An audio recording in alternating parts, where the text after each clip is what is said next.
croissance des relations commerciales entre la Chine et l'Amérique latine. Le commerce électronique transfrontalier sino-russe, nouvelle source de croissance. Forum spécial sur le thème de la science-fiction dans le cinéma chinois. Les présidents Xi Jinping et Donald Trump s'entretiennent par téléphone. La Chine considérée comme une source clé pour les villes touristiques du monde. Séparées de près de 20 000 km, les métropoles animées de Chine et d'Amérique latine ont à juste titre négligé la distance en tant que facteur commercial. Au cours des 4 premiers mois de 2019, la province du Guangdong, dans le sud de la Chine, a enregistré une croissance importante des importations et des exportations dans l'ensemble du pays, avec de nombreuses régions d'Amérique du Sud. Et pour un entrepreneur uruguayen basé à Foshan, la vision est de créer une plateforme qui rapproche encore les deux parties sur le front des affaires.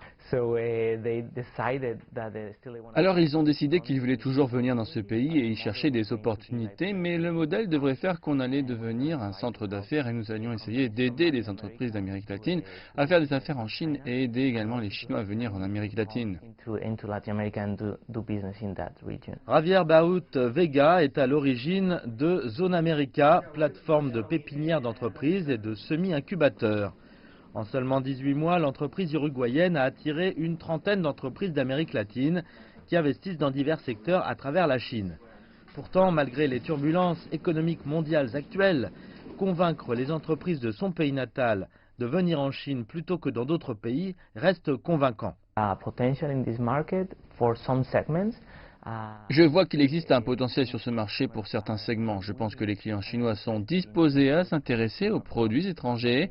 Ils doivent cependant être des produits uniques, des produits à valeur ajoutée et des produits différents des produits locaux. D'autres pays d'Amérique latine ou d'Europe ont même accru leurs échanges avec la Chine. Je pense donc qu'il est possible que certains segments de certains secteurs créent des opportunités en raison de cette guerre commerciale et que de nouveaux fournisseurs viendront des pays d'Amérique latine vers la Chine. D'un point de vue macro, les deux côtés ont parcouru un long chemin.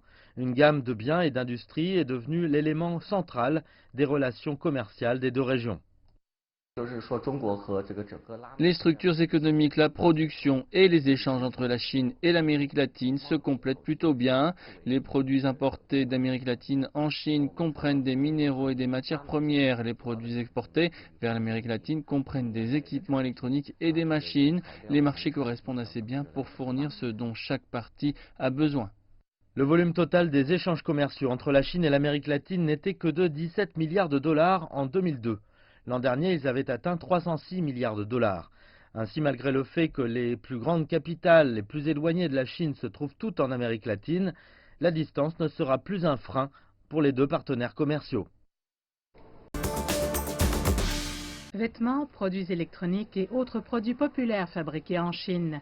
Ce centre logistique international, spécialement créé à Harbin, traite plus de 20 000 petits colis par jour. Dans quelques semaines, ils iront rejoindre leurs acheteurs qui ont passé des commandes en ligne auprès de marchands chinois à partir de l'immense territoire de la Russie. C'est là l'un des nombreux signes de l'essor du commerce électronique entre les deux pays. Les consommateurs russes faisaient des achats sur des plateformes de commerce électronique aux États-Unis ou en Europe. Mais la plupart d'entre eux utilisent maintenant des plateformes chinoises telles que Alibaba. Mais il reste encore des problèmes à résoudre. Les produits chinois vendus à la Russie représentent la grande majorité du total des ventes en ligne entre la Chine et la Russie. Beaucoup voient un avenir radieux alors que le commerce électronique transfrontalier sino-russe a atteint 3,7 milliards de dollars américains, en hausse de plus de 20% par rapport aux 3 premiers trimestres de l'année dernière. Lors de l'expo Chine-Russie de cette année, les experts des deux côtés se sont réunis pour échanger leurs expériences afin de mieux exploiter le potentiel du marché. Et leur principale tâche est de relever les défis. Nous sommes conscients que les produits russes importés sont surtout des produits alimentaires préemballés dont la marge bénéficiaire est limitée. La viande et les produits laitiers populaires russes font toujours l'objet de restrictions à l'importation. Les produits chimiques ménagers ont de longues procédures d'importation et une faible notoriété. En outre, très peu de produits répondent aux critères de disponibilité des grandes plateformes de commerce électronique chinois. Les commerçants veulent un environnement plus favorable. L'année dernière, la Chine et la Russie ont signé un mémorandum d'accord visant à établir un mécanisme de coopération bilatérale en matière de commerce électronique. Au niveau local, Harbin a aussi été autorisé à devenir l'une des villes qui accueilleront des zones pilotes de commerce électronique transfrontalier. Les commerçants peuvent s'approvisionner à l'avance dans notre zone franche afin de réduire les délais logistiques et de permettre aux consommateurs nationaux de découvrir ici les produits. Les politiques d'allègement fiscal appliquées aux entreprises concernées et une liste blanche appliquée aux produits du commerce électronique contribuent à faire baisser les prix et à élargir la gamme des produits. Et un dédouanement plus efficace permettra aux consommateurs de recevoir leurs commandes très rapidement. Les géants du commerce électronique cherchent également à travailler plus étroitement avec les opérateurs locaux possédant le savoir-faire en matière de mise à jour de produits, de contrôle des coûts, de chaînes d'approvisionnement et de promotion. Et sur la plateforme de l'Expo Chine-Russie, de nombreux accords ont été passés entre les acteurs du commerce électronique transfrontalier afin de développer davantage leurs modèles commerciaux et d'étendre leurs activités. Tout cela devrait permettre aux consommateurs d'acheter en un seul clic, plus rapidement et moins cher, dans le monde entier. Sur la réalisation des films de science-fiction du Festival international du film de Shanghai, les participants ont discuté de diverses approches cinématographiques du genre. En sus de la narration, les participants ont également exploré toute une gamme de questions, comme celle des différences culturelles, du vocabulaire visuel et des dernières avancées technologiques. La réalisation consiste à mettre des images à l'écran et de raconter une histoire visuellement. Donc vous devez réfléchir à ce que cela exige de transcrire la pensée de quelqu'un d'autre et d'en faire une image à l'écran. Et je pense que lorsque l'on adapte une histoire à l'écran, on doit réfléchir à comment cela va fonctionner en tant que film. C'est vraiment ce qui nous incombe de faire. Inspiré par la curiosité et le sens de l'aventure, le genre de la science-fiction s'appuie sur un ensemble distinctif d'approches de la réalisation. Son processus de travail est différent des autres genres, particulièrement en ce qui concerne la post-production et les effets visuels.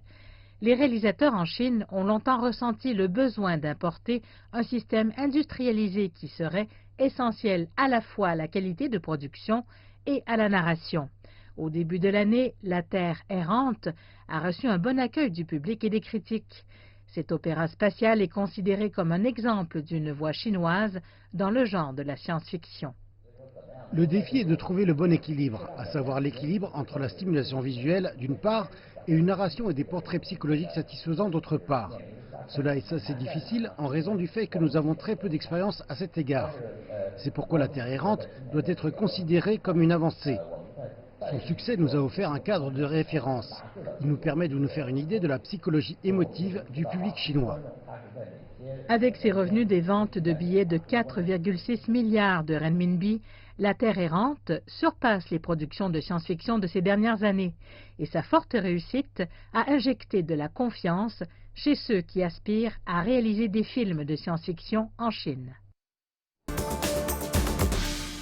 Le président chinois Xi Jinping s'est entretenu par téléphone avec son homologue américain Donald Trump mardi à la demande de ce dernier. M. Trump a déclaré qu'il espérait rencontrer à nouveau M. Xi au cours du prochain sommet du groupe des 20, le G20, dans la ville japonaise d'Osaka plus tard ce mois-ci, afin de discuter de manière approfondie des relations bilatérales et des questions d'intérêt commun. La partie américaine chérit sa coopération économique et commerciale avec la Chine et espère que les équipes de négociation des deux pays parviendront à s'entendre et à trouver un moyen de résoudre au plus vite les différences actuelles, a-t-il indiqué. Le monde entier souhaite voir les États-Unis et la Chine parvenir à un accord, a ajouté M. Trump. Xi Jinping a quant à lui souligné que les difficultés auxquelles étaient confrontées les relations sino-américaines depuis quelque temps ne servaient les intérêts d'aucune des deux parties, réaffirmant que les deux pays avaient tout à gagner de la coopération et tout à perdre de la confrontation. Il a déclaré que les deux parties devaient s'efforcer d'appliquer le consensus de vue atteint par les deux chefs d'État et faire progresser les relations sino-américaines vers plus de coordination, de coopération et de stabilité sur des bases de respect et d'avantages mutuels. La Chine et les États-Unis sont les deux plus grandes économies du monde. En tant que telles, elles devraient jouer un rôle ensemble de premier plan lors du sommet du G20 à Osaka, afin que celui-ci produise des résultats positifs et insuffle confiance et vitalité dans le marché mondial, a ajouté M. Xi. Le président chinois s'est dit prêt à rencontrer M. Trump à Osaka pour échanger des points de vue sur les questions fondamentales relatives au développement des relations sino-américaines.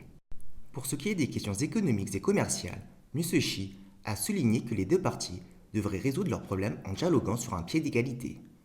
L'essentiel est de prendre en compte les préoccupations légitimes de chacune des parties, a-t-il souligné, ajoutant que la Chine espérait voir les États-Unis traiter les entreprises chinoises de manière équitable.